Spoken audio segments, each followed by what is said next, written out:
Tonight on Sports Madness TV, Little League World Series action, or is there controversy in Williamsport? Bull's going to break down his top 10 NFL teams, plus a look at preseason NFL games. Major shakeup coming to MLB. Who knows? There's a couple of teams looking to get a spot. Hawk's going to bring you the fact that Rich Eisen returns to ESPN after 22 years. Welcome to Sports Madness. Welcome to the big show. This is Sports Madness. I'm your host, Gator. Alongside always, he's not as cool as the other side of the pillow, but he tries to be. My man, Hawk. How you doing, Gator? And it'd be a little shame to me if I didn't mention our guest today, introducing the legendary, the myth, the Bull. Hook 'em horns. Let's go. Let's get it going today, guys. How we doing today? This guy's trying to be like Butter because he's on a roll. Ha, ha, ha, ha, ha, ha. Yeah, I mean, we had jelly rolls. Now it's time for a cinnamon roll. Hey! Look, I gotta say it's great to be back. It's been a couple of days since our last episode, but I won't. Yeah, I missed you guys. I really did. All I had to do was walk outside, and I smelled you. So I didn't miss you that hard. But anyway, starting off this episode, I want to touch on the Little League World Series. South Dakota, Irmo, South Carolina were the two big wins the other day to start pool play. And they had to play in the winner's bracket yesterday, which saw Irmo getting beat in a walk-off, which was crazy. 7 innings, they do a ghost runner rule. And I was reading an article about what one's opinion was from the Irmo Times, and they were talking about, is there controversy in the Little League World Series? Whoever's writing the script has a sense of irony. And I shared it with y'all, trying to see what your thoughts on it were. But even when the first day they played the World Series, the Little League's commission came out and said that they condone sports betting on Little League World Series games.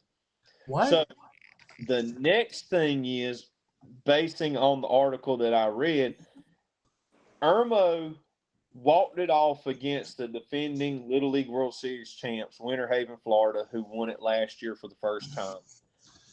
You win 13-3 in 4 innings in your opening game. South Dakota wins by major score with their best little pitcher on the mound. And then they turn around and play yesterday. And like I said, Irmo got walked off on the way they wanted to get Williamsport. South Dakota in the same way that ever happened. So my main question, do you think that they are trying to make the Little League World Series try to be like Major League Baseball? Since, our episode we did was the hold on. Damn it. The Turn your camera. Yeah, it's cause of whatever happened. Yeah, there you go. There you go. God almighty. We don't have the best technology doing this, if you couldn't tell, y'all. We apologize. This is more reasons for you guys to like, comment, and subscribe. Help us out. I have a freaking keyboard in the way now. There we go. That's better. So what y'all think? Are they trying to control Little League World Series like they're doing the majors? Is sports trying to move into our kids' lifestyles? What this is how I view it. And I'm sorry, I got a little bit of a hot take on this because a lot of people um, assume that, the Chiefs were going to have that dynasty just because Taylor Swift was brought in. The sports betting went out of this world. Everybody that bet on Philadelphia made it bank. I swear to God, because the odds were so stacked up. Now, sports betting on legally and illegally for years. And you know what? Even in the Little League, even on that level, it's still going on, either legally or illegally. But should it be? It should not be, not at that level. Correct. I mean, what's wrong with these? I mean, let these kids go out there and be kids. I mean, I know back when when I played hockey, my dad made $200 off a game. Honestly, if I would have known that, I would have made sure I tried to lose that game because to teach my dad a lesson. I'm like, dude, that's not cool. Because it's not. I mean, you got to let children athletes be children athletes. Don't give them any kind of incentives because when the sports betting comes on, it's like, hey, that fly ball, I'll get you a new pair of Adidas if you drop it. And the kid be like, maybe. It's just kind of like that. It's just like a empire taking a bribe or, who's that one NFL referee that was accused of a lot of bribes? You guys remember what I'm talking about, right? I know the NBA one that got in trouble. Yeah, NBA. What did I say? NFL? I meant NBA. Well, I knew the NBA one. He was involved with the mafia, and he did a whole. Yeah. There's a whole documentary on him on yeah, that's what I'm talking about. But that kind of exact situation does not need to be on the child level. All right, you want these kids? I want these kids to go out there and be kids, play the sports they love with no incentives, and just go out there and win it all. Because let kids be kids. That's what's exactly. That's what's the problem with these parents of these athletes, of these young athletes these days. They want to live their dreams vicariously through their child, when instead let your child be a child. Be a parent first. I mean, learn how to win before you learn how to make money.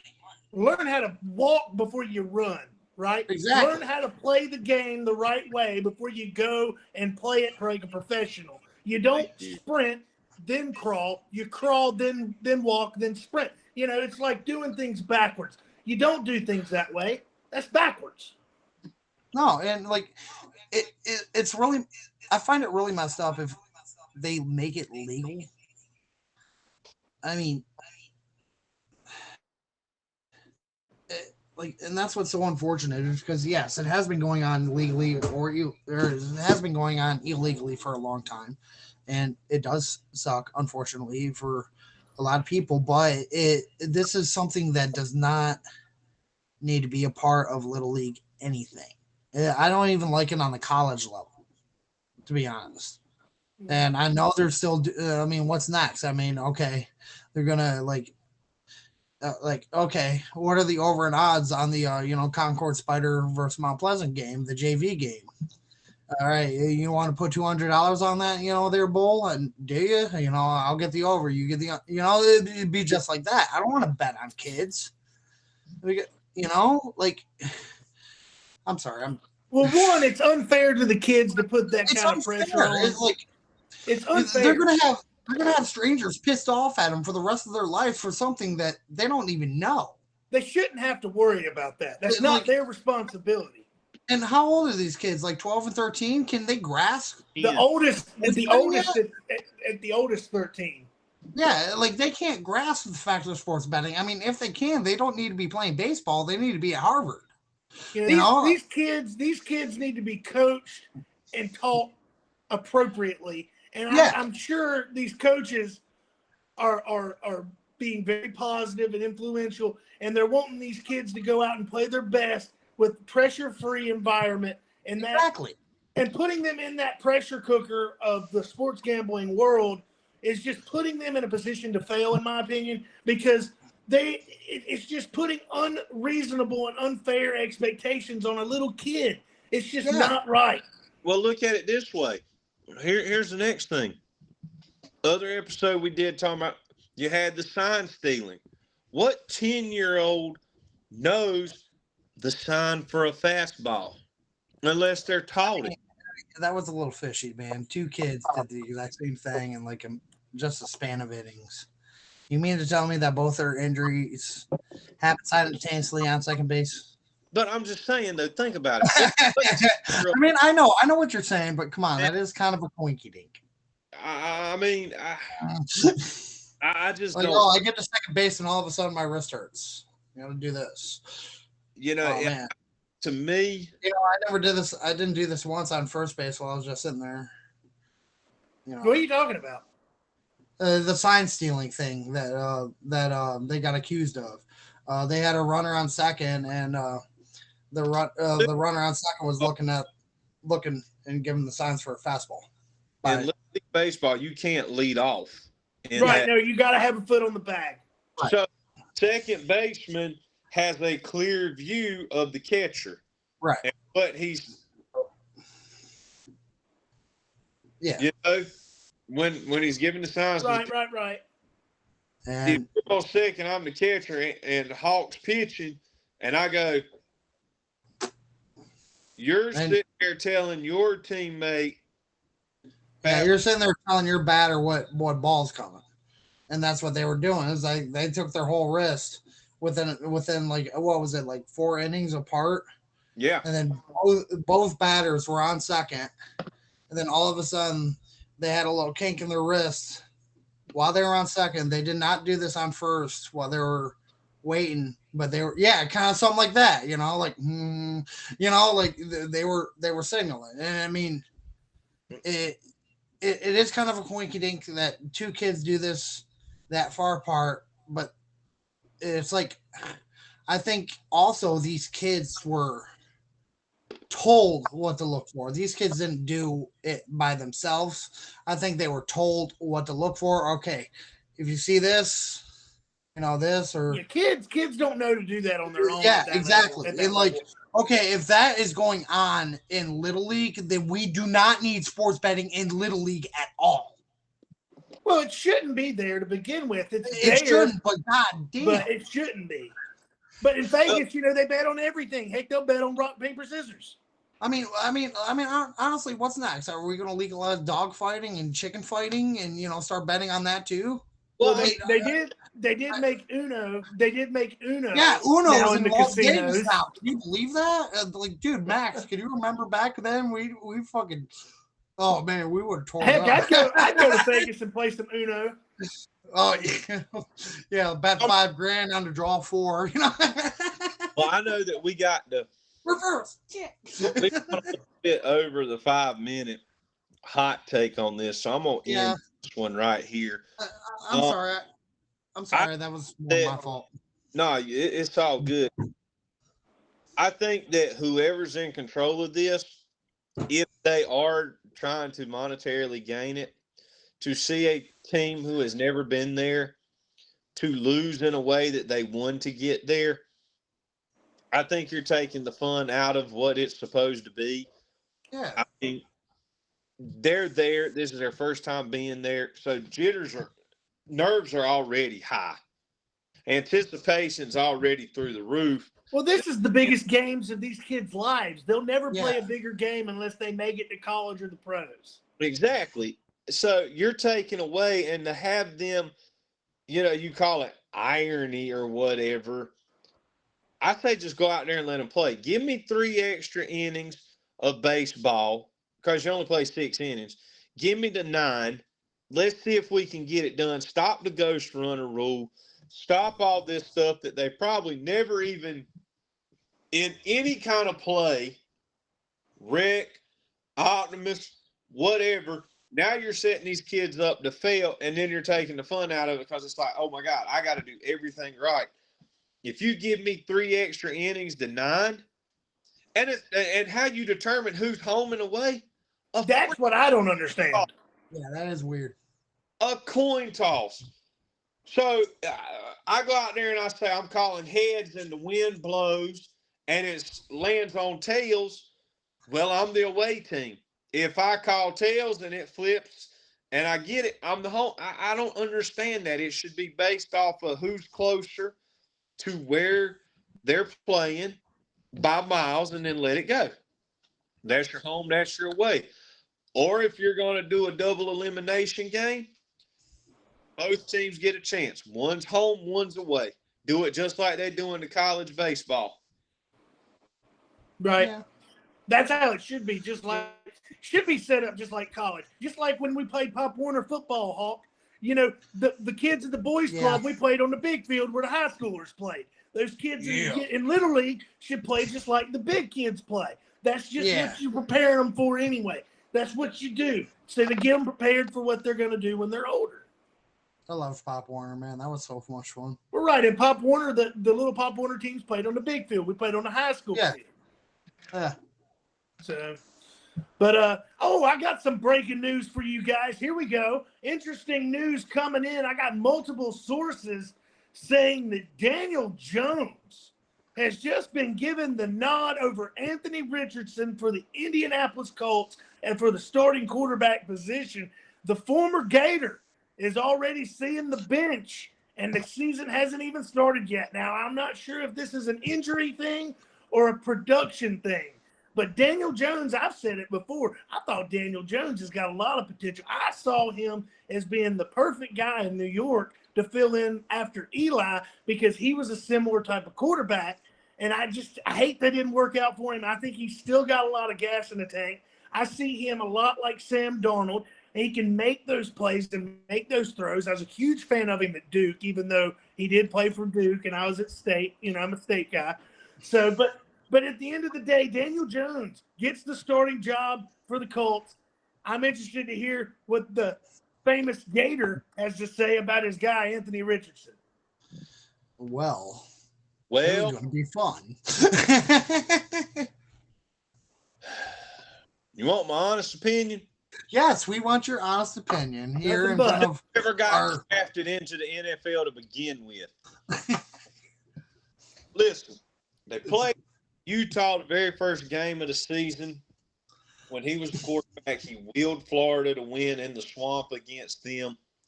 Everybody from the university all the way to it was 15s back on the field. It's going to be just like when Tebow was there. And then as the time went on, Richardson could not fall out of a boat and hit water if he was in the middle of the ocean. The last game he played in college was against Florida State at Doak. And that whole first half, he literally if you threw a football through a sewing needle eye, he could have threaded that ball through that little hole. Come out after halftime, he couldn't hit this room I'm sitting in if the ball straight up in the air. I mean, he's a hit and miss quarterback. He didn't really impress me down there to be what a Florida quarterback should be. I mean, I understand you have bad games. I understand you have a bad half or a bad quarter. Get the jitters out. But, I mean, his whole freaking season was nothing but bad. I mean, it was so bad that when Beavis and Butthead could have been sitting there watching it, and when Butthead goes, this sucks.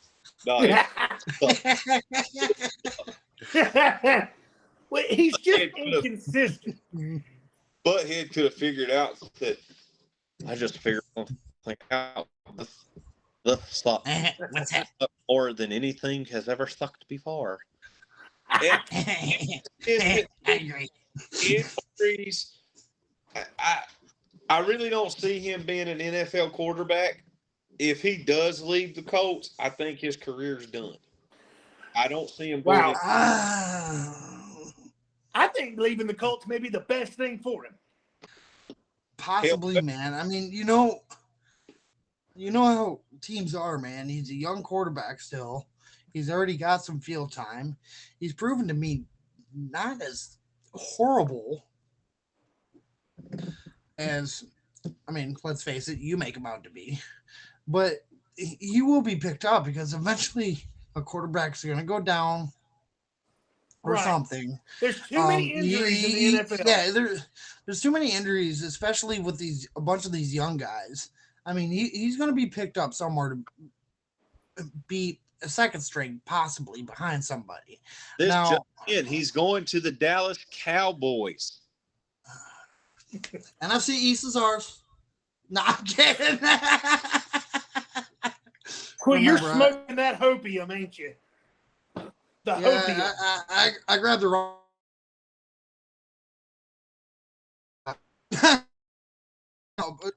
Is he going to the Dallas Cowboys? Is that shit real? Star on. What'd you say, Gator? He just doesn't want to have to put that star on. That's gonna look cute. Look, I got you right here. I bought this hat to mess up at work. It's already got the cowgirl on it for you, and on the back it says Cowgirls. It's all for you, buddy. There, look, you got. Right. Well, guys, moving on. I've got an interesting segment for you guys today. I have taken the time this past few days to think about my top 10 teams coming into this season in the NFL. I have thought about this. Do what? Oh. Great segue. Well, yeah, I thought about this. I had some extra time on my hands. I did a list, and I got a couple explanations on each one on why they're where they are. So if you're ready. I have time to do this. I mean, I thought you took 20 showers a day. Hey, I take a shower when I'm dirty and when I stink. I eat when I'm hungry. I dance when I'm happy. I drink when I'm thirsty. What can I say? I'm the bull, baby.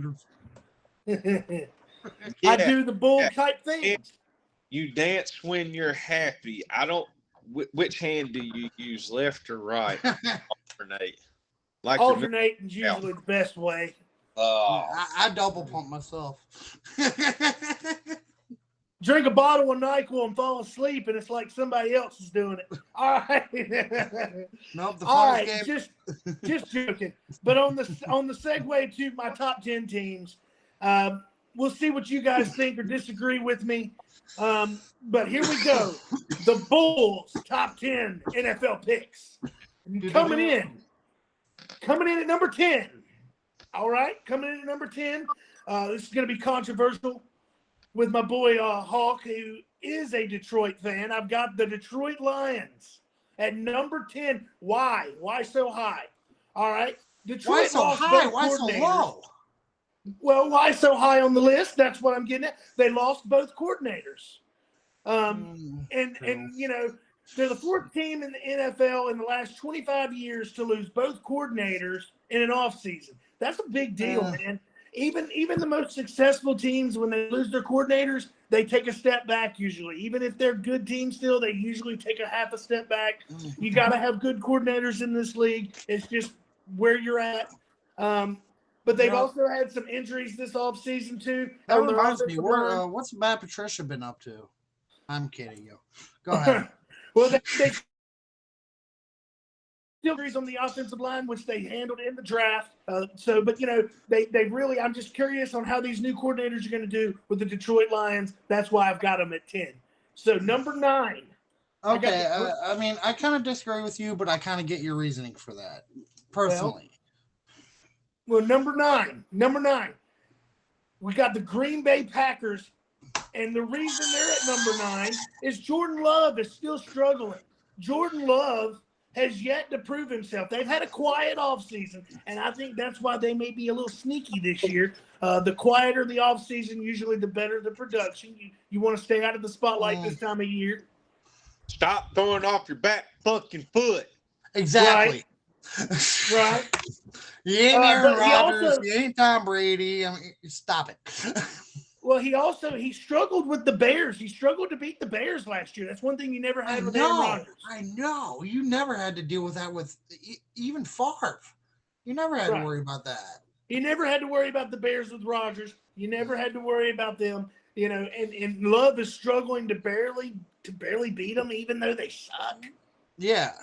I mean, but anyway, I got number 9, Green Bay Packers. So number 8, I've got the Los Angeles Rams.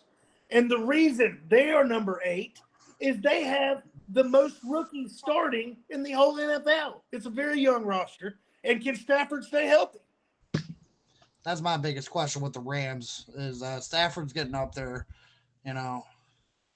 I'm a huge Stafford guy. I mean, watching him and Calvin Johnson back here in Detroit all them years was something beautiful to watch. I mean, you guys have to admit that, you know, Megatron, he was, the greatest. Couldn't watch him. He was a freaking bulldog. Ugh. Well, you're biased, man, but when he came to Detroit, man, he'd be in triple coverage and find a way to just one hand grab that bitch. Yeah, he was Odell before Odell, and people don't realize that. He was just so big, though. He was just so big. Yeah, he was a giant. What was he?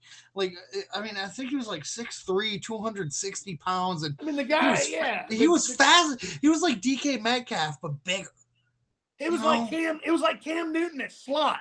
Yeah, but he was wide receiver number 1, and he'd outrun everybody. Just find a way to just go up there one handed, just like mine. And but all right. Number 8, the Rams. But number 7, I've got the Washington Redskins, not the Guardians. Thank you for that. Commanders. We don't call them that. We call them what they're called, the Redskins. Yeah, you know what? The Commanders is better than Washington football team. I do have to give it that. Well, I've got them at number 7. Debo will help this team a lot. Oh yeah, Debo's with Washington. I forgot about that. I don't have this team though in the NFC Championship game. I have them making the playoffs, probably a wild card. But you know, I don't see them in the NFC title game. I see them taking a slight step back, you know, because I think last year, let's just be honest, they got a little lucky coming down the stretch. I think, like I said, Jane Daniels took the Rookie of the Year from Bo Nix. But, you know, we'll see coming down the stretch this year how good they're going to be under Daniels and if they can maybe surprise me and make it that far to the NFC title game like they're hoping for. So, number 6, I got Seattle. They've upgraded their O-line. They're going to run the rock. They obviously got Sam Darnold. I think Sam Darnold and that offensive coordinator they got from the Vikings last year also is going to be a great combination. I think Seattle's going to be surprising some people, and I think they're going to have a really good offensive line, like I said, and a good running game, because with a good running game is going to be Sam Darnold's best friend. So I got Seattle at number 6. Number 5, Kansas City. All right, Kansas City only at 5. Why? All right, I got the past 2 seasons, they're ranked 15th in passing offense. But they have the number 2 offensive line in the league. But I see them getting old quickly. I see especially Kelsey, you know, showing his age. I think, you know, Kelsey, I think has announced this will be his last year. He will retire at the end of the year. I'm pretty positive he's announced that. But I'm interested to see if they can get back to the Super Bowl and get her done this year, since they didn't last year. Got Kansas City at number 5. Swifty. Number 4, I got the Broncos. The Broncos, and they did so well in the draft. They got every player they drafted was an elite player. They've got, you know, a great offensive line. They've got the number 1 offensive line in the NFL. The Broncos has the best offensive line, arguably maybe with the Bills, but they have the best offensive line in football right now. And I think that's going to be crucial for Bo Nix to survive in this league. That's the problem we see in Carolina with their problems. You know, what's his name? Their quarterback, Bryce Young. Bryce Young. I don't know why I couldn't remember him. I had a brain fart. But Bryce Young, his biggest problem was not having an offensive line. And now, you know, maybe they fixed that some for him. But the Broncos got their offensive line together and it's drafted the right way. Sean Payton leading the Broncos in the right direction. Go Broncos, let's ride. Number 3. Check something right quick. For every time Bull mentions the Broncos, another child starves in America because John Elway will not feed a hungry child, but he will feed Bull Broncos. Go Broncos. At number 3, I've got, and this is tough. The top 3's tough. Bull rooting for a Bronco. That's weird. Well, the top 3's tough here, but I've got at number 3, Baltimore. I've got the Ravens. The Ravens are top 10 scoring D, best run organization other than the Kansas City Chiefs in the NFL. They've got everything. They've got all the pieces. You look at Baltimore, you think this team can win the Super Bowl. You look at Lamar Jackson, and you wonder, the only thing he's really struggled with is, so we're going to have to see, is he the next Peyton Manning? Is he going to be the regular season champion and then struggle to get down the playoffs? But Baltimore's got to win playoff games. They've got to start proving themselves now because they have the roster to win now. They can't wait, or they're just going to run. Their window's closing. They have to do it now. Baltimore at number 3.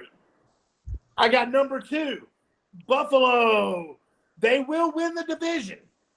And I think that's obvious.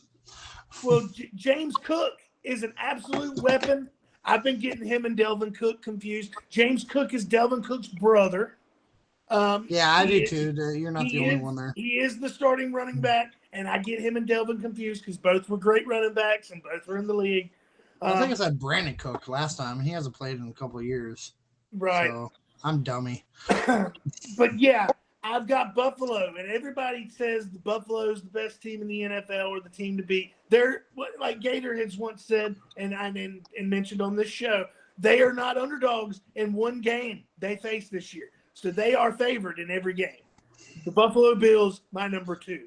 Yeah, they are going to be the team to beat in the AFC. Yeah, and the team to beat in the AFC. Number 1, my number 1 team, and it's obvious. They just come off the Super Bowl win, and they've got the cover guy for Madden. They've got everything in place. You got the Eagles. They got the number 1 defense, the youngest defense, and the cheapest defense. So they're doing everything right on the defensive side of the ball. From the front office to the field, they've gotten everything where they need it and want it. That is going to be great defensive play from your Philadelphia Eagles. They do everything well. I mean, the Eagles and got the best running back and got definitely a top 5 quarterback in Hurts. Arguably, everybody wants to argue about who was better, Cam Newton or Jalen. But, just to be compared in that comparison or talked about in that situation is a huge, huge compliment and a huge accomplishment for Jalen Hurts. He is literally, from being kicked out at Bama and replaced by Tua to going to Oklahoma, getting it done, to the NFL. Jalen Hurts is an inspiration to me. I absolutely love the guy's work ethic and story, and he's absolutely been a joy to watch excel and to continue to grow as a quarterback. Eagles, number 1. That's my top 10. Well, I can honestly say, man, that top 10 hurts me. All right. Anyway. You guys can either do a top 10 with me or just run down a list of things y'all agreed or disagreed with, or whatever you want to do. Whatever. I have one thing I really disagree with. One thing that you fucking said. I know one for sure. Detroit. No, something else. You know how I feel about Detroit. Something.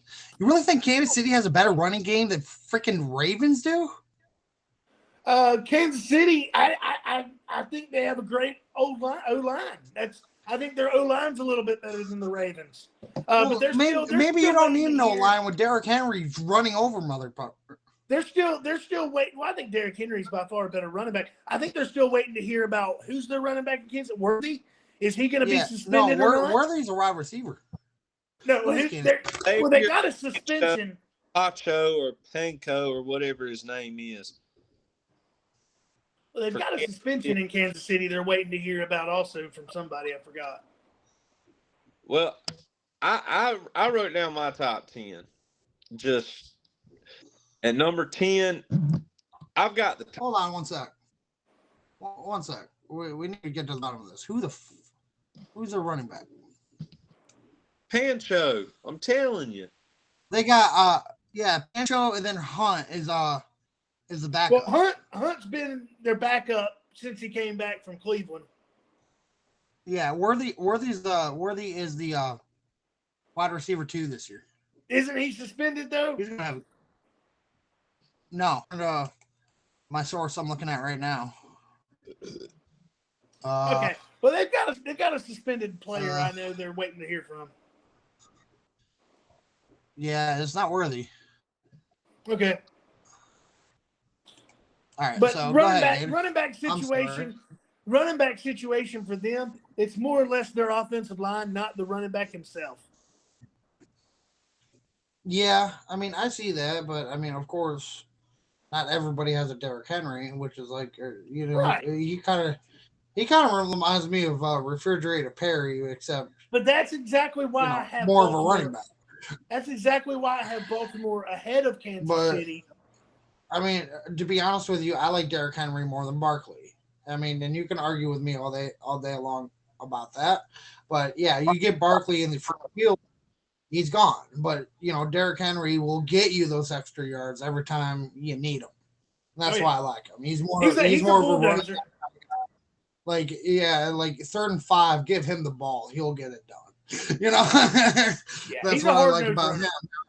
Now, yeah, but like Barkley, he's just so fast and so agile, and he can break tackles. I mean, Barkley is an incredible player too, but to put Barkley above Derrick Henry in my book right now, I don't know. But I've been more, I grew up in the '90s watching football. I want to see people like run people over, that's what I loved about Gronk. Gronk used to drag people into the end zone, But go ahead, Gator. Sorry. Yeah, Kelsey did there for earlier in his career, he really did. He kind of these past couple of years he kind of fell off a little bit, but I mean, come on, it comes with age. I mean, hell, are you as strong as you were back when you were 23? Hell no. But what you got, Gator? What's your top 10? Well, I got number 10 being the Titans. I just think with Cam Ward coming in QB1, I think the Titans finally found a way to make it back into where they were when they had Steve Young and Eddie George. Number 9, this was kind of a toss-up. It could go either way. I like you. I've got my Packers, but I also have the Bengals. It just depends. Does Jamar Chase and Joe Burrow link up a lot this season, or is it going to be like it was last year? Could the Packers go? Jordan Love's, like you said, he struggles. The biggest thing with me that I see is he keeps wanting to throw off his back foot. It's like he didn't learn sitting behind Aaron Rodgers, watching how you're supposed to play, quarterback for the franchise. Or he kind of did, but Rodgers did make that crap look so easy. We're throwing off that back foot like he did. But it was also a free play almost every time that Rodgers did it. So I think he's trying to – and now refs know what they're looking for when they see that, just kind of like you're doing the Ole Miss rule now where it's trying to cut down on all these fake injuries. Number 8, I've got the Bucks. I think Baker Mayfield is going to be the difference maker for the NFC South division. I just don't see anybody in that division that can actually beat them unless they just have a very, very, very good day. Let me ask you a question then, Mr. Gator. Why did you pick the Saints then to win the division? Because I just wanted to go totally off kilter instead of picking what everybody does. I like the underdog. We all know the Bucks are winning that division. All right, sorry. I mean, Carolina out from nowhere, got it. I like the underdog. You really are smoking something. You talking about Sean Payton righting the ship for the Broncos, putting them in the right direction. I mean, he did it the right way when he was in New Orleans. I like the underdog story, and I think they're the team out of the Let's South. not forget he was responsible for literally ending Brett Favre's career. Tomatoes, potato. He still was Brett Favre ended his own career by not knowing when to quit. But I mean, dude, they tried to kill him that game. He needed to die. He needed to not be on the field to begin with. Whoa, now we getting a little too deep there. Don't talk about the great one like that. I don't like Brett Favre. He's not a team player. He's not a good person. He's not a good player. Talks about at least he's got a good looking forehead. I mean, he sent a dick pic to a girl from Florida State because he's a thirsty simp, and he's just an absolute freaking clown, I think.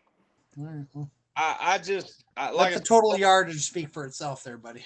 I like an underdog, and that's why I picked the Saints to win it, because I think they are the underdog, and they're probably the closest team that could give the Bucs a chance. The Falcons haven't done anything in the past couple of seasons, and we all know the Panthers is just a damn dumpster fire waiting to erupt and explode in downtown Charlotte.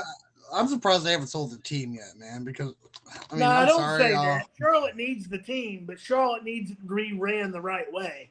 Number 6. I mean, it's either get rid of the Hornets or get rid of the Panthers, man. Invest that team in the other. My number 7 team that I've got the Lions. I think that's better than 10.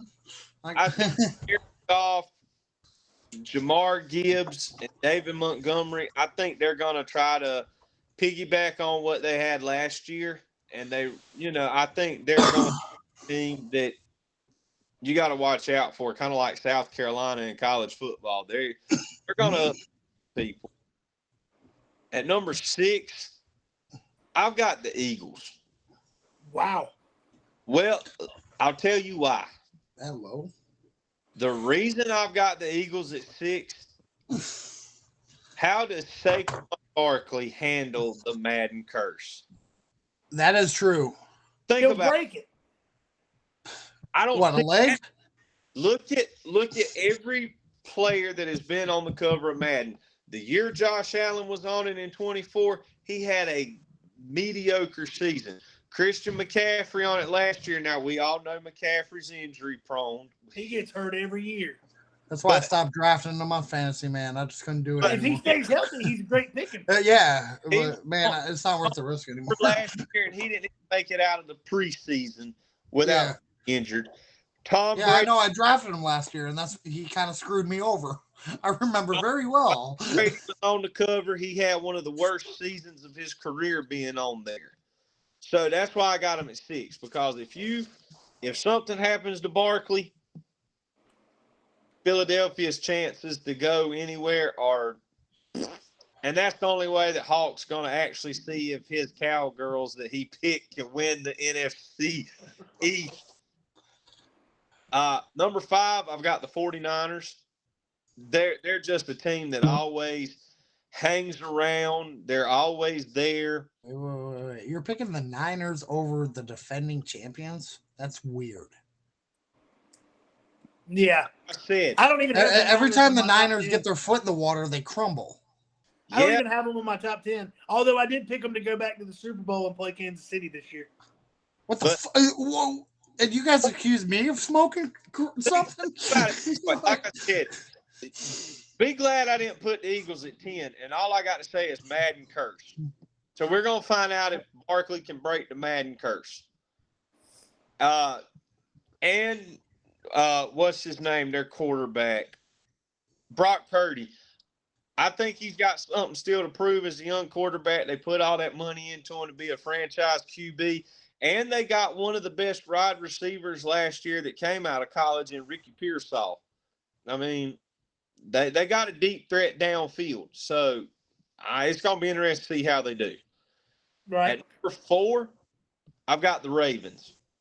And the reason I say 4, like Bull was saying, they've got the all well-rounded team. It's just when it comes to the playoffs, they can't seem to get over that hurdle to win playoff games. It's like Derrick Henry doesn't show up. Lamar Jackson can't complete passes. I mean, if you watched the one last year when they played the Steelers, Russell Wilson took them to the wire. Right. Could have single-handedly disposed of Pittsburgh easily, and you're letting washed up NC State quarterback come in who had his better days when he played in Seattle and he was younger, almost take you and knock you out in the first weekend of playing football. Mark my words. Watch what the Giants do this year. He'll lead them to the playoffs. Well, I mean, I'm not. Hey. But you even throw them in your top 10, my man. Come on. I'm not throwing the Giants in my top 10 because I'm not even sure if Russell's going to start the whole year. Everybody's calling for Dart. Yeah. It's a conversation for another episode, y'all. But I mean, I'm just saying, you let a washed-up veteran quarterback who was just trying to find a home, because look at how he did in Denver. He didn't do crap when he was in Denver. I mean, dude, look at Aaron that wasn't Rodgers. his fault. That was a terrible offensive line, a terrible head coach, a terrible coordinator. We were just a dumpster fire like the Panthers at that point. It was coaching. We couldn't even get the fucking plays in. We were having delay of games every freaking series because we couldn't get the play in. It's going to fall right back on Russell Wilson. At number 3, I got the Chiefs. Like you said, age is something. I don't think the age has anything to do with Kelsey because, me and him are the same age. I think it's got a lot to do that everybody knows what the Chiefs are going to do, like their playbook. You're going to run the ball. Mahomes is going to make some flashy play to get the ball downfield when he can't throw it. He's going to come out and pull a horseshoe out his ass. He's going to do that behind the back pass again. Everybody kind of knows what to expect when it comes to the Chiefs. So it's just a matter of time capitalizes on that, what they know. My number 2 team, and I think, and I say this, one, because I want to see Sydney Sweeney celebrate naked. I really do. I do too. I got Washington because Jaden Daniels has a lot to come back and prove this year. Last year was his this is what happened to me at LSU. I want to prove that I belong in this league. But you made a lot of moves in the offseason. You got a couple of good draft picks. But I think Washington is one of the teams in the NFC that you got to beat. And I really think that they will win that division and beat the Eagles. And then number 1. No chance. Everybody said they wouldn't beat the Eagles last year, and what happened right towards the playoffs? Washington got so lucky, but okay, what's your number 1? What's your number 1? Buffalo. Of course. Yeah. I saw that coming. Well, I had them at 2. I would have had them at 1 too if it wasn't just the Eagles' defense was so good. To me, they're the best team out there in the NFL right now. They are the team, I've said it. You brought it up that I said it. They're favored in every game that they play. They're not the underdog. The only game that's really going to be a determining factor is going to be the Chiefs game because, again, we're going to get to hear, hello, friends, Jim Nantz here. Because it's setting up like I want to say, it's Brady Manning Part 2. I just think deep down inside, yes, I'm a Packers fan, but because I've had Josh Allen for so many years on my fantasy team, he's made me start watching the Bills and keep up with the Bills. This is the Bills' year. I want to see the Bills and the Eagles play the best offense versus the best defense in the league.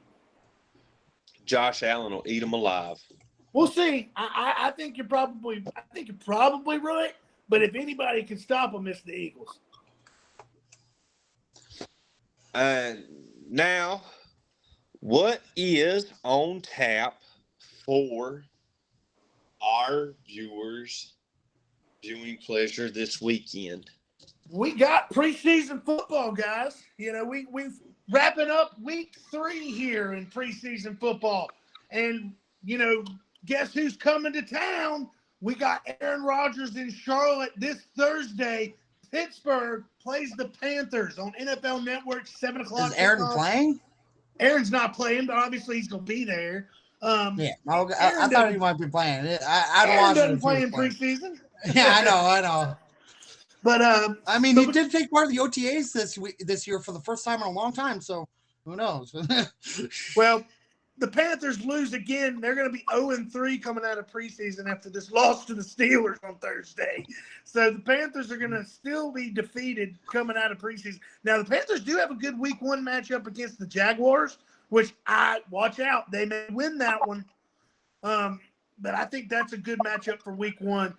Carolina going down to Jacksonville. But preseason, sorry. You got the Steelers and the Panthers Thursday night football. That's a 7 o'clock kickoff, along with the Giants and the Patriots at 8 o'clock. That's going to be on Amazon Prime Thursday. That's all your Thursday night games. Then you got Friday, Eagles and Jets. That's a 7:30 kickoff. You got the Vikings and the Titans. That's Friday. That's an 8 o'clock kickoff. Falcons and the Cowboys, 8 o'clock kickoff on Friday. Bears and Chiefs, 8:20 on Friday. Broncos and Saints, that's a 1 o'clock game on Saturday. Ravens and Commanders, that's a 12 o'clock game on Saturday. And Colts and Bengals at 1 o'clock on Saturday. That's on ESPN Unlimited app. But that's also good. We're also going to have the Rams and the Browns on Saturday at 1. Texans and the Lions Saturday at 1. That's again on NFL Unlimited. The Rams and the Browns is going to be on NFL Network at 1 o'clock on Saturday. But NFL Network also has at 4 o'clock Seattle and Packers on Saturday. Jaguars and Dolphins Saturday, 7 o'clock NFL Network. And then ESPN Unlimited, Bills and Buccaneers, 7:30 Saturday. And last game of the week is Chargers and 49ers Saturday at 8:30 on ESPN Ultimate. So you got a bunch of preseason this weekend to wrap out the preseason and get us ready for week 1 and get us ready, not just to mention of week 1, but fantasy football coming up. You know, our fantasy draft is going to be this the 29th. It's going to be right before we get ready to start the season. Can't wait to get it started on that. So, and next. One more thing, though, before you guys intervene. My top 10, thanks for asking: Minnesota Vikings, Los Angeles Chargers, Green Bay Packers, Washington Commanders, Cincinnati Bengals, Detroit Lions, Kansas City Chiefs, Buffalo Bills, Baltimore Ravens, Eagles. All right. Little programming note here. Next week's episode, fantasy football special. Are we dropping it? We are going to actually, to our viewers here, we are not going to record. We are going to go live.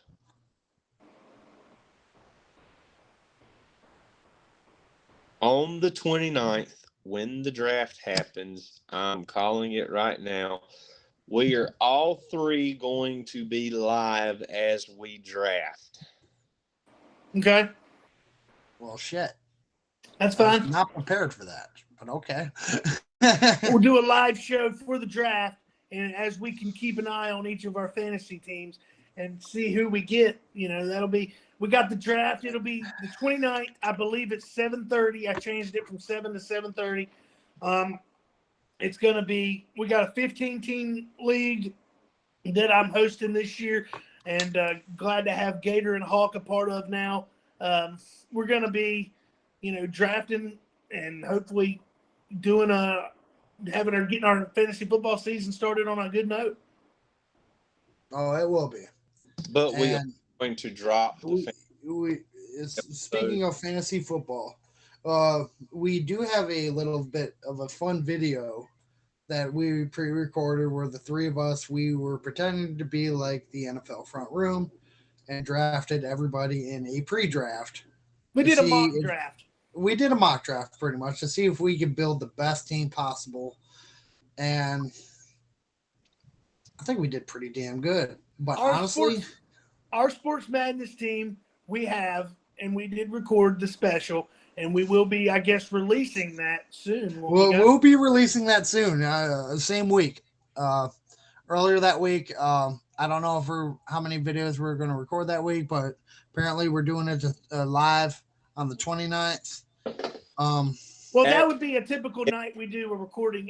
We're trying to do it we're trying to do a show on Friday or Saturday. That'll be a Saturday, I believe. Or no, it's a Friday. It's a Friday. Yeah, like, damn, college football, dude. Like, you going to do that to us? Well, it's a Friday. I don't know if we're going live. I just said we were going live so that our producer would like shit his pants just to try to figure out if he was actually going to have to go live or not. I know. I tried to figure it out by then. We probably can do that. Let us know. Let us know in the comments. Would you like to see our fantasy football draft live? Would you not? Would that be something you guys would be interested in?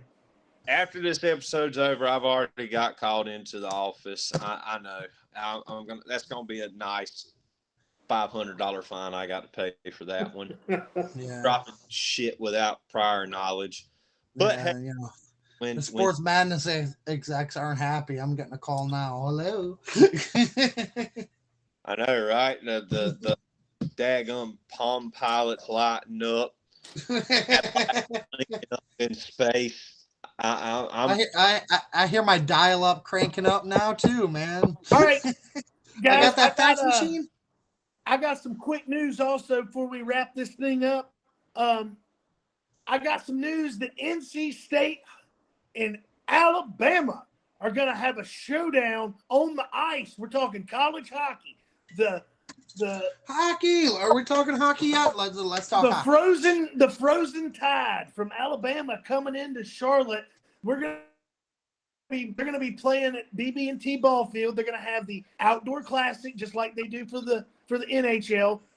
They're going to have the outdoor classic at BB&T Stadium where the Charlotte Knights play baseball. It's going to be downtown Charlotte, and it's going to be on November the 15th.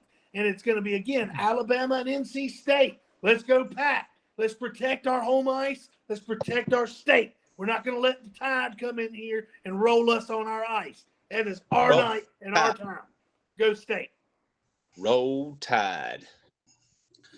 What'd you call them earlier? Frozen Tide? Frozen Tide? Yeah, that was funny.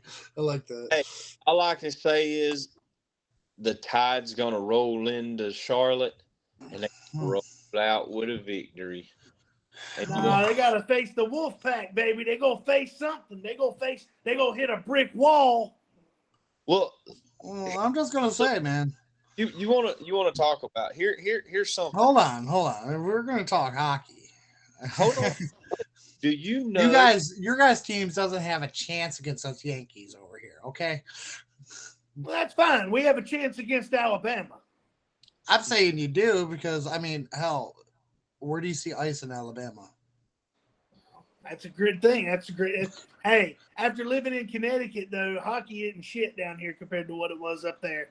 Oh, no. No. It's not. Actually, every year, last year, my aunt and uncle actually live in a far canal that, like on their back porch, you can literally see across the canal into Canada.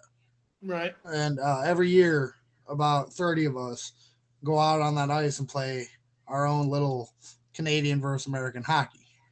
Right. And it's fun, too, because if anybody gets belligerent, all we have to do is get them on our side of the ice and then deport them. You dumbass. No, but like last year was the first time I took part of it, man. And we went out there. We had a bunch of fun. We literally went out there and skated for, I want to say, about 2 hours. It was my first time getting back on the ice in a long time, and man, it I started skating around like I was 10 years old again. But they have to call ice up there. They just let the ice deport them themselves. you know what? Let me do say, man. Some Canadians could fight. Eh? Yeah. They can whoop some ass, eh?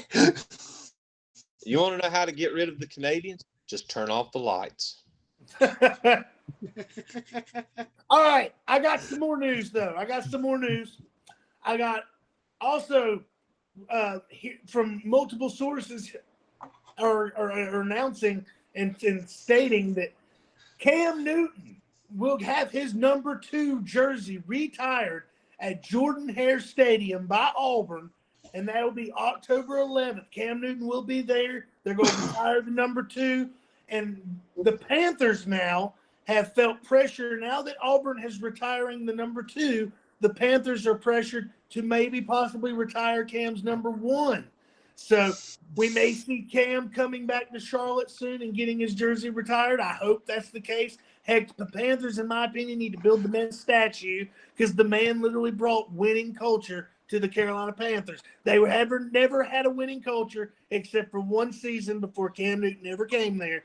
Cam Newton brought the swagger, brought the energy. He brought the shit. I've never seen Carolina rocking at Bank of America Stadium like I did when Cam Newton was there. Nobody would know who Cam Newton was if he didn't have a big freaking mouth saying, I'm better than Cam. Everybody would know who Cam Newton was by his play. Everybody knows who Cam Newton is from his play.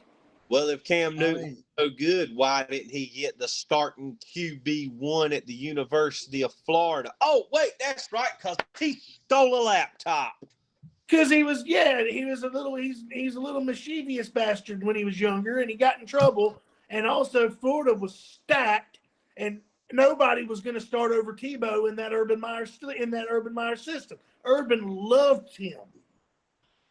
Well, I got a little bit of news right here. I don't know if y'all saw it, but Rob Manfred announced Sunday that the MLB might be doing a realignment. And I heard about that. There are 4 spots that an expansion team can land. One of the 2 is Salt Lake City or Nashville or Raleigh, which Raleigh's got this big thing. If you're on social media, it's called MLB Raleigh, trying to bring baseball there. But my thing is, why go to Raleigh? You've already got the Hurricanes. You got Research Triangle Park. You got Duke Hill, and you've got State. Why not come to South Carolina, where you have no professional sports team at all whatsoever? I mean, you have the Pelicans. You have the Fireflies. You have the River Dogs in Charleston, which are farm league teams for Major League Baseball. But you have no professional sports team. But you also have nowhere for people to come for the professionals. If all the infrastructure in the city is in North Carolina, the money, so to speak, is in North Carolina. The areas where they could build a stadium is all in North Carolina. They could build one in South Carolina. Let's give you an example. They just tried to build the new Panthers stadium in Rock Hill, and they went bankrupt halfway through. And they couldn't. They also said there was an issue with hotels and places for people to come. The Panthers were trying to build that stadium in Rock Hill for one reason. They wanted a Super Bowl here, and they can't get it in Charlotte because there's not enough room for people to come and be a week festival like it is everywhere else. It's more of a week-long activity than just the game. Well, so, I don't know about that. That All-Star weekend we had in Charlotte, I was there. I was there that weekend. Dude, it was bumping. But we don't have the infrastructure for the Super Bowl. Well, I mean, here's the thing. You say there's nowhere in South Carolina you can build it. You've got Charleston, which is always expanding.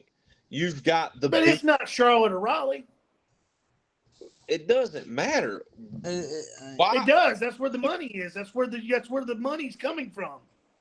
Do you know how much money is in the Low Country? I mean, think about it. You look at all these football stadiums. Look at dude, tobacco farmers. Look at Petco. Charlotte, though, is a banking city. That's where the money is. Yeah, but listen to what I'm saying. Look at where the San Francisco Giants play, Petco Park, or whatever it's called. They got the harbor right there behind it. The harbor. Look at San Diego. Look at where the 49ers play. You can see the bay through their stadium. How cool would it be to build a stadium right there and you're overlooking the Ashley Phosphate River?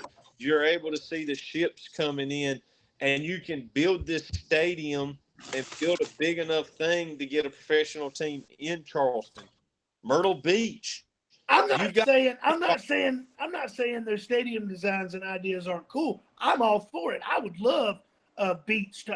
I'm a fan of the Myrtle Beach Pelicans, and they just recently re-signed their deal to continue for 30 more years. We were talking about this earlier, and the Pelicans have a beautiful stadium, and I always thought they needed a place kind of like Coney Island, kind of like they have for kind of like on the water or whatever.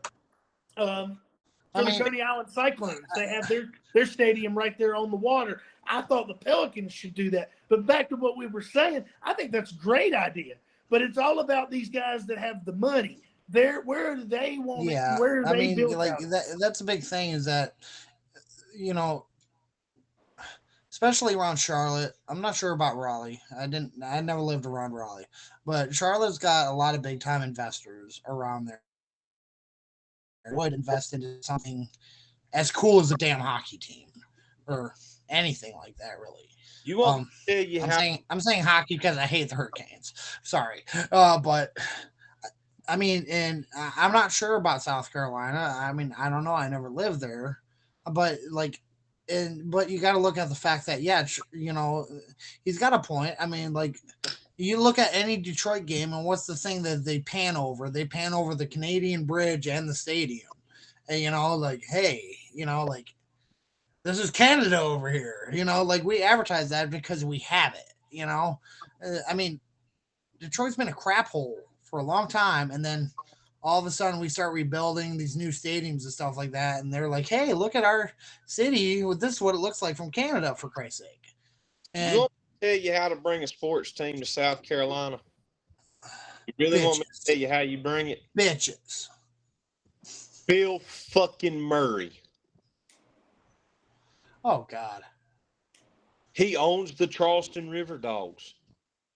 Yeah, I know. Bill Murray? Bill Murray. Owns the Charleston River Dogs. He lives in Charleston. If we're talking who needs to bring a major league team to North Carolina, I've said this from day one. When Michael Jordan owned the Charlotte Bobcats and the Hornets, I said he needs to give up on this basketball thing and the Charlotte disaster dumpster fire that is their basketball organization since George Shinn took the Hornets away from us, and then they came back as the Bobcats. They've come back as a footnote. They've come back as a footnote on Charlotte's history. Hold on. Yeah, that does kind of piss me off about Charlotte. Michael Jordan, hold on, Hawk. Let me finish. Michael Jordan should have bought a baseball team just like they did for the Knights and brought them uptown. They should have brought a baseball team uptown and under Michael. I think Michael should have brought a professional baseball team to Charlotte instead of wasting all his time and energy and money on that shitty basketball team that he basically just gave up on and walked away from anyway. Oh, yeah, because he was just the greatest baseball player in the history of the world. But hold on. But he loved baseball. He said he loved baseball. His daddy liked baseball more than football. Basketball, excuse me. Hold on. I just got something to interject. Just a second. This MLB realignment talk has been brought to you by our friends at Dollar Jerky Club. If you want a good thing of jerky, check them out on TikTok, dollarjerkyclub.com. You get 6 to 8 different types of jerky. I'm actually on my last pack in this box. The one I had was very good. It was a spicy jalapeno, and it was made from it, which I've never heard of. Check them out. Instagram Instagram, TikTok, Facebook, DollarJerkyClub.com. Tell them Sports Madness sent you. For a free shout out. But anyway, I do want to bring up 3 things about Michael Jordan and that whole baseball thing. I mean, I do kind of agree with you kind of on the baseball thing, but there's still time. I mean, Jordan is still around the Charlotte area. Another thing I want to bring up is that why did you pay that much money for a historic thing like the Hornets? Force New Orleans to change their name from the Hornets to the Pelicans so you can get the Hornets back when you continue to play as shitty as the Bobcats did. Right. I mean, am I wrong there? I mean, why would you make that business decision? Okay, but yeah, it's so historic. Yeah, historic for back then. We're not making the Hornets aren't making history now. I mean, the Hornets died when George Shinn moved them. Yeah, I believe that. But like this is the Hornets. This is the Hornets 2.0. Well, it is all. I mean, thank God you guys got LaMelo Ball down there. I mean, he's your best player right now. Thank God, he still leads us to a 10-win season. We got Con Knipple from Duke, and he's good. And we talked about him in the summer league. He was great. I think he's going to play a huge role for him coming off the bench this year and possibly making some starting appearances. Oh, come on, dude! It's Charlotte. You know that. I mean, and I love Charlotte just because I love crapping on them every single. I love Charlotte. I'm from Charlotte. It's my home. I mean, like, dude, like I lived in North Carolina for 18 total years. I tried to back Charlotte. I tried just because I was in the city. And I was like, yeah, go Charlotte. Well, yeah. Right, you were way to go for your 11th win when everyone else is at like 64. you went through the hard times as a season ticket holder. You said. I went dude. I actually went to a Bobcats game, back in the day, and I was just yeah, you said you were a season ticket holder. Yeah, I met Sean May. I met God, who? I don't know, man. That lineup is barely rememberable. I mean, dude, Sean May, Raymond Felton, Adam Morrison. Yeah. I know the whole fucking team. I got Sean May's autograph, and you know how much it's worth? What? $2.14 last time I got it appraised. Well, you got DJ Augustine, Raymond Felton, Sean May, Adam Morrison. I never got to meet them. I met Sean May and 2 other guys. I can't remember. I met Tyson Chandler. He signed, and he was, dude. I heard Tyson Chandler was awesome to meet. Yeah, he signed. He signed for me. Yeah, but I mean, don't get me wrong, man. Like, it's not a lot Alonzo Mourning Hornets anymore. I mean, Hornets. It's not the Del Curry Hornets anymore. Yeah, just Hornets give up. I'm sorry. Sell the team and get a baseball team is what I'm saying. that goes back to what I was saying. It's been so frustrating with them. Jordan wasted all that money and time. It's painful.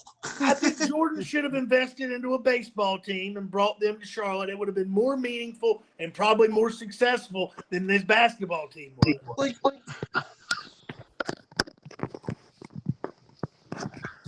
But hey, what do we got else? What do we got tonight to close us off for, Gator? We have one last very important thing.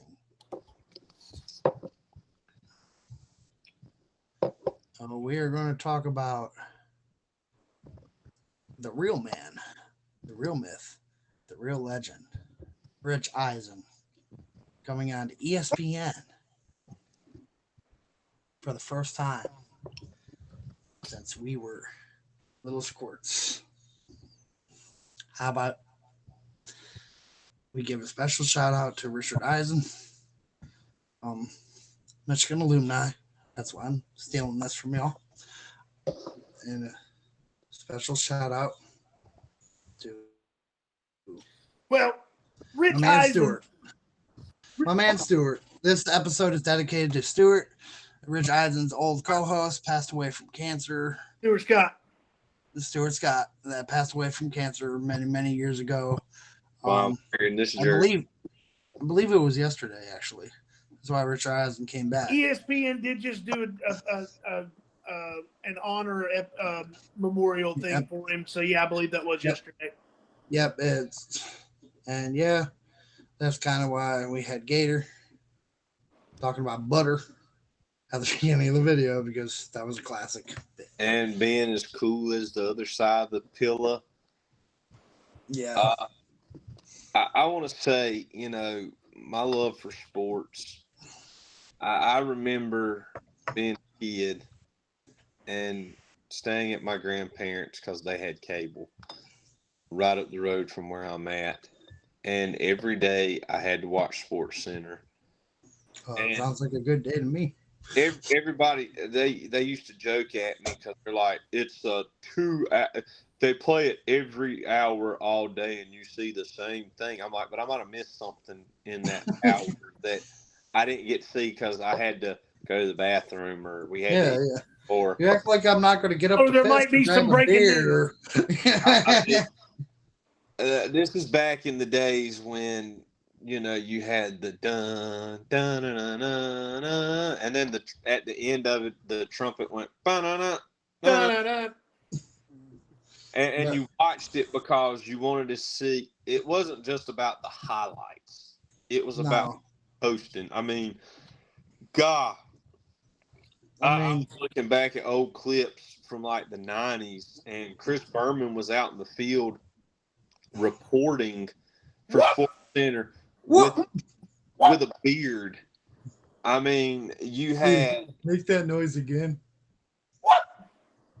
You still had the... That's for your Steven right there, your Adam Sandler buddy. You still had the This is Sports Center commercials, and you had... Oh man, I just sent you guys the link. One of my favorite Sports Center's commercial of all time is when Steve Irwin was walking through the halls and he sees the Florida Gator come out of the elevator and he sits there wrestling. I love that, dude. I sat there and watched that shit like 5 times. I was like, "Oh, a big one, huh? That's a big one." That's where you learned what catchphrases were. You had Keith Olbermann on there talking about he puts the biscuit in the basket. Dan Patrick is talking about good. Welcome to the big show.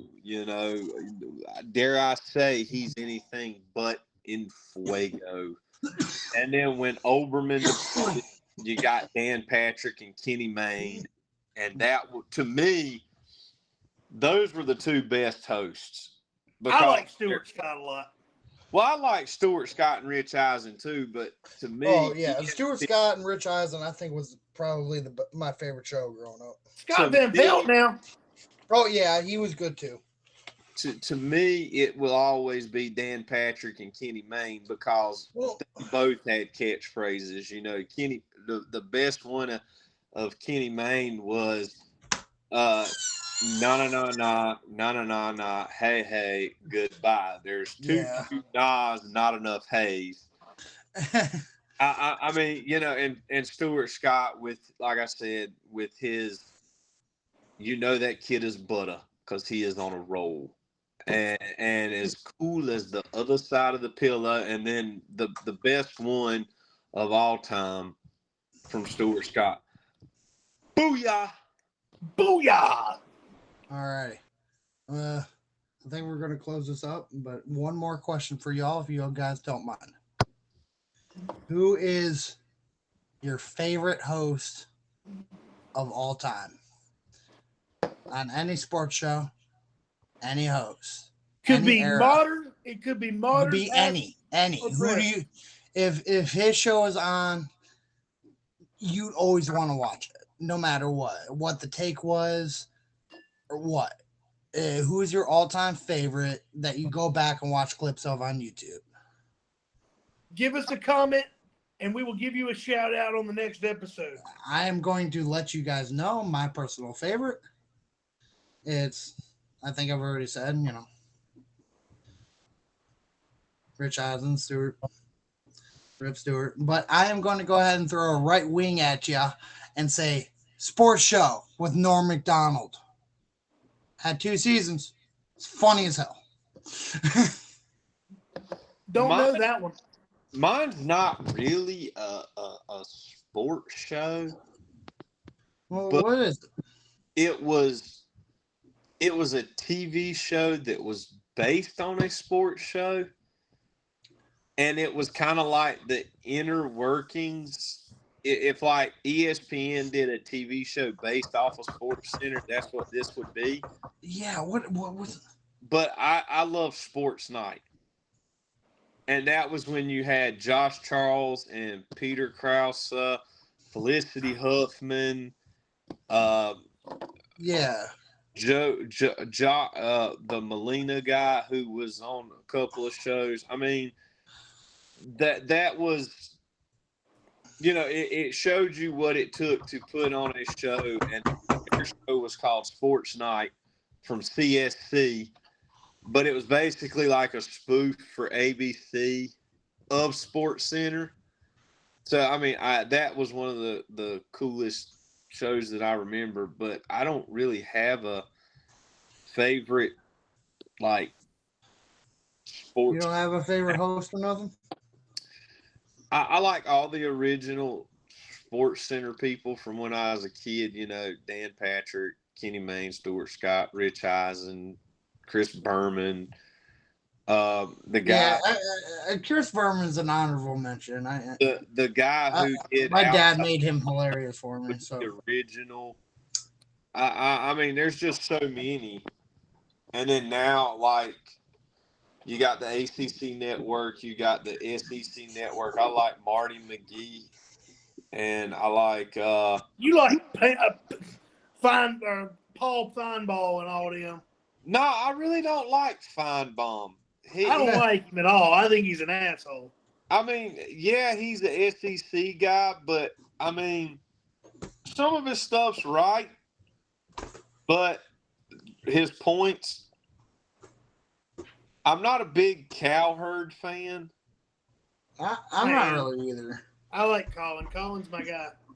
That's called a LeBron fan. No, because I like Colin, period. I like Colin. Yeah, he likes Colin Cowherd and Stephen A. Smith are my favorite two analysis. Don't lie. You like Nick Wright? Not really. He's my favorite. Thanks. He's kind of a douche. But he's kind of a douche. But to answer y'all's question, now that we're done bashing everybody on commentary, but to answer y'all's question, I always liked Mike and Mike in the mornings. Oh, yeah. I forgot about Mike Golick and Mike Greenberg. Yeah, I forgot about Mike and Mike. They were good. When they did their morning show, it got canceled, and then it went to Golick and Wingo, and then Golick and Wingo got canceled, and now, now there's Wake Up with Mike Greenberg or Get Up now, which isn't the same. Mike and Mike, though, in the mornings, it was on the radio and it was on live ESPN. And that was my favorite. Every morning I'd get up for school, I'd turn on Mike and Mike. And every morning on my way to school, I'd listen to Mike and Mike.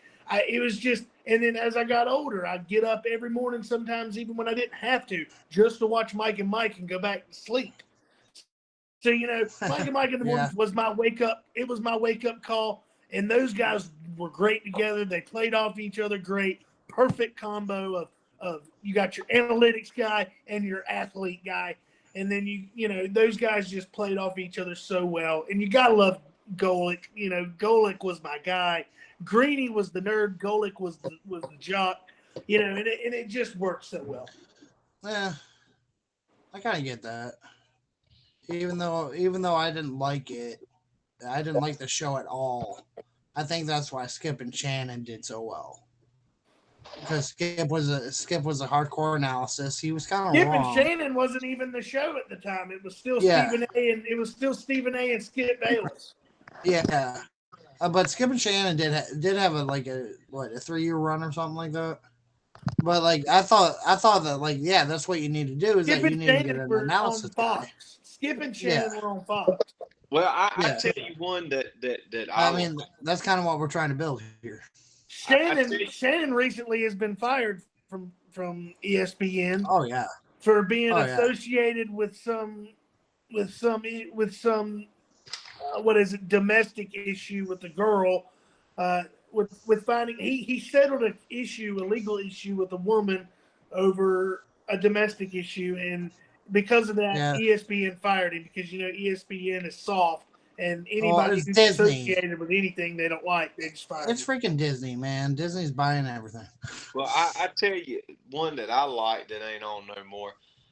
I like Jim Rome. Rome is burning. Yeah, forgot about him too, man. Damn, I'm getting nostalgia feelings. Yeah, well, this is PTI was good too. Well, that's another episode for another time. Yep, I think we're gonna call it quits for the night. Mr. Rich Eisen, thank you very much, sir, for all you've done. You bringing back childhood for us. Can't wait till after Labor Day when you actually full-time ESPN again. Can't wait to see you on there. Rich, you if inspire this video ever gets to you, love you, man. Yeah, you are an inspiration to this show for sure. As always, for my co-host, Hawk, I'm Gator. The bull at the bottom. If you see the bull, try to inseminate him because he can't get enough of that. Hook him. And we'll see y'all. You heard it here, folks. So long, everybody. Till next time. Have a great night. Have a great tomorrow. And have a great evening. Later.